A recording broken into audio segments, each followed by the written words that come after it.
Okay, I'm ready. Go All right, whenever. David, so you and Julie moved down here how long ago? Officially 2016.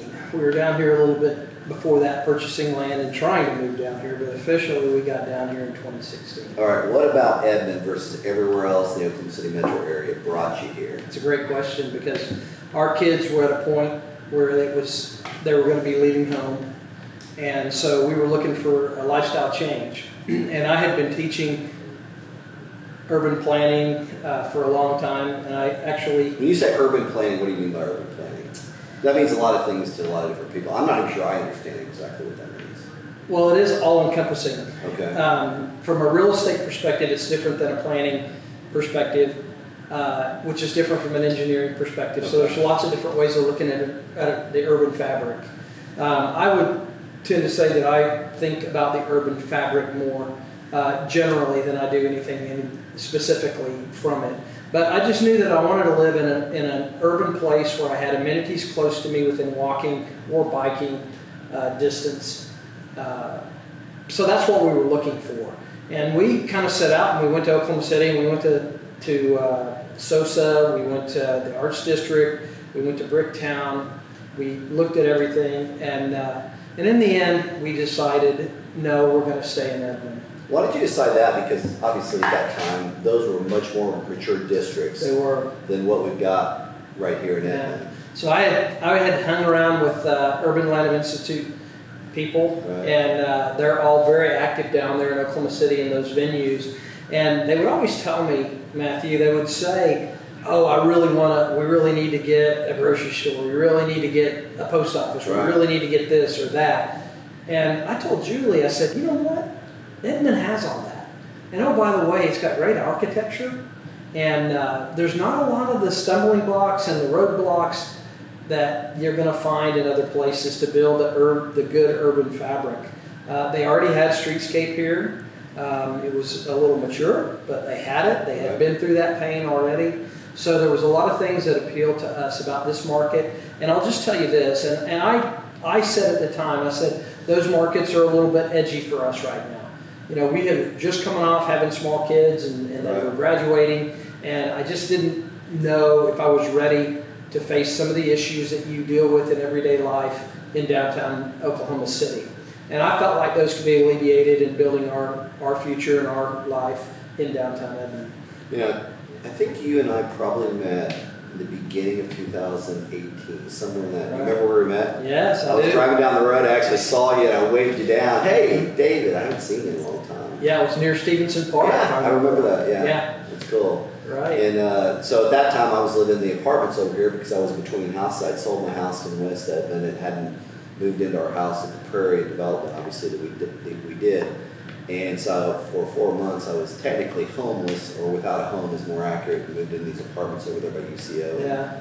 And I discovered downtown Edmond by accident. So I was thinking, man, this really is intriguing, you know, because a lot of boxes that you can check for a kind of an urban area and development potential, Edmond had with low crime and great schools and good incomes and those kinds of things. But man, it was asleep at that time. And so I called you, and I even remember the phone call after. Actually, we sat down and had coffee. I said, hey, why is it downtown Edmond asleep? Which kind of leads us into these things that have happened since then. But it was asleep at that time. There were probably 3 or 4 places to eat and drink in downtown Edmond. But what was going on then versus what's going on now, and what were the big catalysts to change that? I've got my own opinions, but I'm curious what you think. Yeah, so to do some of the things, Julie and I did some things down here, just being a member of the community. Right. But in the end, I thought, you know what, I really need to have more influence, and I thought that being on city council might be able to make some things happen a little bit quicker, and some they did, some they didn't. However, that is a tough job. It is. However, very tough. I chose to do that, right. and there were. You know, I think one of the things you and I talked about were what are the top 3 things that really made the revitalization of downtown Edmond happen, and then what are the 3 things that we need to do to sustain the momentum going forward of that revitalization and that renaissance, if you will. And so those are those are some of the things that I think would be interesting to hear from you as well. As, what do you think those three things were that really caused regionally Edmond to be looked at as a place that has succeeded in the revitalization of their downtown, which everybody wants to do? Well, from my perspective as a developer, we were looking at doing the Lark early days. We bought some land from a mutual friend, and we started assembling that land. And I remember thinking about downtown at that time with a lot of trepidation because it hadn't quite turned the corner like it has today. But everything rises and falls on leadership. So the first thing in my mind is good leadership at the council level, and that's a part of you and Josh Moore and some other people that came on and said, hey, we can do something special. Had that not have happened, we would be 4 or 5 years behind right now. So the first thing in any city is really good leadership that wanted to be proactive with responsible development. But I also know that I wouldn't do any of my projects in the urban core, and I know that the Oxley, which is Millhouse out of Indianapolis, they told me specifically that if the quiet zone wouldn't have happened, they're not here and I'm not here. Because I got that question in the early days about the Lark, man, because we're within 2 blocks of the railroad, and that horn that used to go through here was just obnoxious. Right. So to me, after leadership, it's really about that quiet zone as the first project. First hurdle that we had to overcome. You agree with that or not? I do. I think that is the very first thing in economic development that set us aside and made the projects possible in downtown Edmond was the quiet zone. And that was one of the first things that Josh and I actually had the opportunity to make happen when we got on city council, was to make that quiet zone a reality. Did you get a lot of resistance? I don't remember those discussions other than you guys said, I think this is going to happen one day. There was all sorts of rumors as to why we couldn't do a zone. Everybody, it's $1 million a crossing. Well, show me. I don't believe it's $1 million a crossing. Right. Turns out it wasn't. It was a $4.8 million project for the entire 13 crossings or however many there are in downtown Edmond, or in Edmond totally.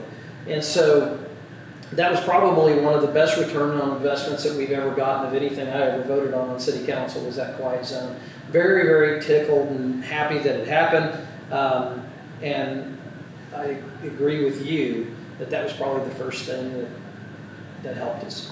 You know, I think we could easily tie, you said it was about a $4.8 million investment. Well, right now, by my count, there's about $250 million, so $250 million approximately, more or less, that's being developed within less than a half square mile where we sit right now. Right. Had the quiet zone not happened in, what year was that? It would have been 5 years ago. Okay. Had that not have happened, I think you don't see this investment. I'm not here, and a lot of my development partners aren't here. So, you know, that's always a challenge for a city, because you have those conversations and the opposition comes out and says, well, we should spend money on all the areas, but you have to spend that money in advance to attract it. And I think Oklahoma City with the maps has proven that as well. And because we don't look back and actually see the productivity and the return on investment of the decisions we make. And conversations like this cause us to take a minute to look back and analyze those things. What's the second one? You could argue several other things, but one of them has to be the tax increment financing district, or what's also known as a TIF district. A lot of people don't fully understand that, or actually how it works. Some people think it's just a handout for the development community, which is far from the case. But to me, that's up there and probably the top 3 or 5 things that we've seen. Yeah. So you're right, and we had, again, there was always this resistance, and there was this assumption that we could never do a TIF because the school district would be against it. Right. So we took some new ideas and were able to get that TIF done in the last 4 years. And so now we're just starting to see some projects take place, some projects start to actually, I don't know that anybody's ever has actually gotten TIF money, but we're getting pretty close, if not, to people actually using the TIF money. Mm-hmm. But they clearly the city got their first check this year. Okay, yeah. So that would probably be the first one. So for those people that don't know, a TIF is basically you take a raw piece of land, generally a raw piece of land, and let's say that the sales taxes on that piece of land are $10,000 a year, and the developer comes in and builds something, and the sales taxes on that after the construction of the project might be $100,000 a year. That increment between those two, between the $10,000 and the $100,000, is $90,000. That's considered the increment. Right. So in the case of Edmond, 10% off the top goes to the Edmond Public Schools. Right. So that would be $81,000 left over, and then that goes to pay back the developer for his upfront investment. Now the problem for the developer is if he doesn't execute, or if I don't execute on my project and actually build it, I spend the money and I never get paid back. So the risk is really on the developer. Which is the beauty for the city and the constituents and the citizens. Yeah. And that's why it works. And you kind of glossed over it, but that 10% that goes to the schools is no earmarks on that money, which is actually better than what they would get on a regular county tax initiative had they not done the TIF. Yeah. So we were able to make a win-win situation out of that to actually make that TIF happen. All right. So, Third, last item. well, the third one's just a gift in my estimation for our downtown, and that is that we were included as an opportunity zone. Yeah. And frankly, that is a gift. That was just something that was given by the government that was designated Edmond in this area as an opportunity zone.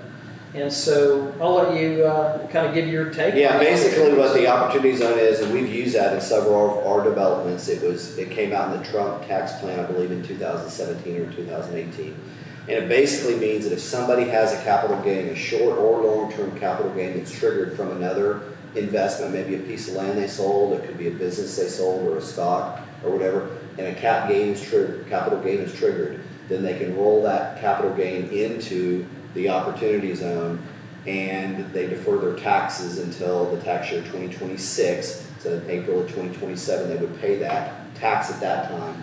But then if they hold that investment in the opportunity zone for 10 years and a day, then they get a step up in basis. So they can essentially sell that property after 10 years without paying capital gains on that appreciation of the property. So it's really attractive from a developer, and it just brings capital to an area, which is exactly what the whole intention of the program was, is attract capital to areas that need development. And while somebody might come to downtown Edmond today and say, how did that get to be an opportunity zone? Had you been here when we first came here, you could easily recognize why it was considered as an opportunity zone. Today it might be a little bit more difficult, but the reason is because we had that. Oh yeah. We had the TIF, we had the quiet zone, and we had the opportunity zone. So I think those are the three that were really catalysts for pushing this thing forward. Now, what about things we got to do going forward? Gosh, my list is probably 15 items long. You and I talk about this all the time. We sit down and what's next and all of that. You know, we're going to talk about art. That's another one that I don't know if it would make my top three, but it would certainly be up there because the art certainly brings an element of life and flourishing to an urban area. But we'll come back to that later. But three things that we need to do in the future. That's a great question. You want me to take it first? Sure. Well, number one, I'm going to say housing and rooftops, which I'm working on myself. And so the Lark is a project, the Ember is a project, Townsend is a new project, the land behind Sprouts.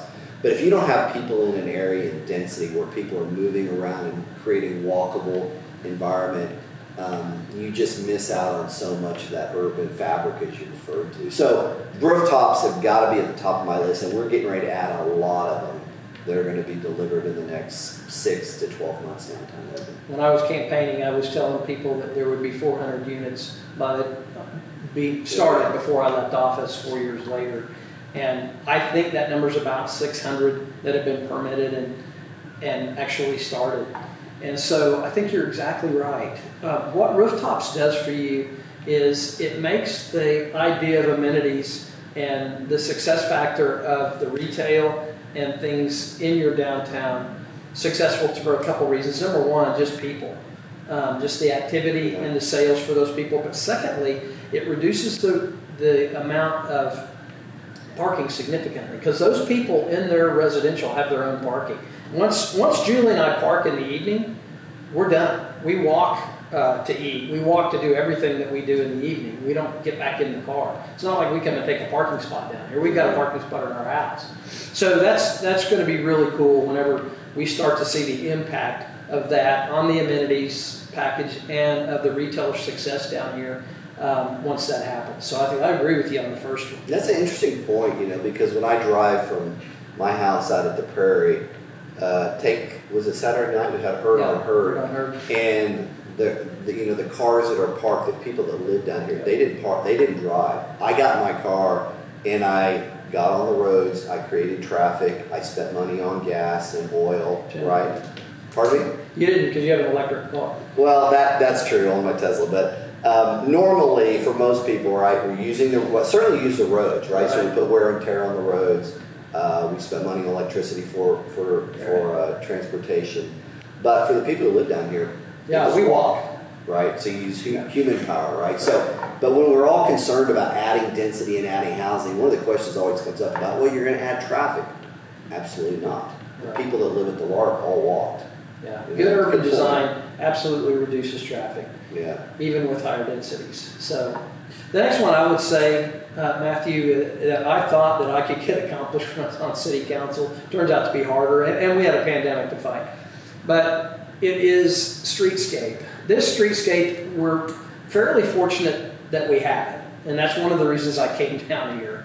Is that we do have streetscape. When you say streetscape, what do you mean? That is the area. That's the area between the built environment, between the structure and the curb and the street. Okay, so for sidewalk, us, it's brick pavers, tree wells, it's tree wells, it's signage, type of parking, whether you have angle or parallel parking, which I know you have a preference. Parallel, all the way. And so those things are tired. They need to be updated for the 600 units that are going to be built down here that are going to be walking instead of parking. Right now we have a very auto-centric downtown that needs to go more pedestrian-centric, and that we need to get much wider streetscape, and then we need to have much smaller size street to be in proportion with the activities that are taking place here. It's not a highway. It doesn't need to be 4 lanes. And then we need lighting. Our lighting is not good for pedestrians down here, so we need to upgrade that. And then we need to do a much better job at our ADA crossings. Many of them aren't in compliance, and they need to come up to speed so that we can accomplish that. And then lastly, what I would tell you is I'm a big fan of mid-block crossings. Because you see me doing it all the time. Well, everybody does it, but we need to do some formal mid-block crossings so that we protect. I am the ultimate jaywalker in downtown Edmond. Well, the reason that we do that is because many people think that it's safer, because the way that people are getting hit in downtowns are on people turning. Right. And so you don't have that turning. When you go out here, you know what somebody's going to do. Right, I can look to each block in the intersection, exactly. Is it clear or not? You can't do that when you... That's a good point. I actually feel safer in a mid-block crossing. I've never thought about that. Yeah, they do feel safer. So that's why people do it. So we need to formalize that. See, I didn't realize that's why I was doing it, but now that you say that, I'm like, well, maybe that's true. I do feel safer versus the intersection where I've got to look this way, this way, yeah. and I feel more vulnerable. So I think all that's packaged into one. The reluctance of that is it's really hard on retailers, and we were just coming out of the pandemic whenever I came on, and I just did not have I didn't have the courage to go to these retailers and say, hey, look, I need to shut down your walkway to your building so that we can change the pavers and make it better and bigger for you. So that'll need to happen at some point. What do you think the third one is? Well, for me, it's all about walkability in an urban environment, right? So what's going to cause people to get out and walk? And when I say the word walkability, I'm really talking about relationships. You could kind of insert and trade those names out in my world. And because for me, it's connection with, say, Ben Knuckles, who runs the bookstore Commonplace, or Robert Black, who owns the bakery just a couple doors down. And for me to be able to walk up and down and say hello to friends and carry on a conversation that maybe we started last week is really fulfilling and really fun. And so I don't have that where I live out at the Prairie, because if I want to go to the coffee shop, I got to get in the car and drive 5 or 6 miles to find a coffee shop. So I just don't have that. So for me, it's about what are the other types of retail and commercial uses that we need that we don't have right now. So for me, those would be in no particular order. A music venue, right? Because after 5 p.m., this market, downtown Edmond, is okay, but not nearly what it's going to be in 5 to 7 years. So I'd say a music venue, an entertainment venue. We have a little bit of that at Frenzy and other places, but it can get so much better. Definitely some places to eat what I'll call a sit-down dinner after 5 p.m. Those choices right now are very narrow, and those need to get better. And I believe that we're not far away from having 4 to 5 of those really good restaurants in the downtown urban core. And I think in 10 years that number might be 10 or 15 if I look at some optional sites that are out there. How about you? What are the things that we're missing? I think you're right on target on that. I would call it tenant mix. If you look at Midtown in Oklahoma City, Mickey Clegg owns that area. You speak highly of him. He's a good guy, yeah. He's a UCO alum. So Mickey Clegg and his group own pretty much all that down there. So they are very serious about their tenant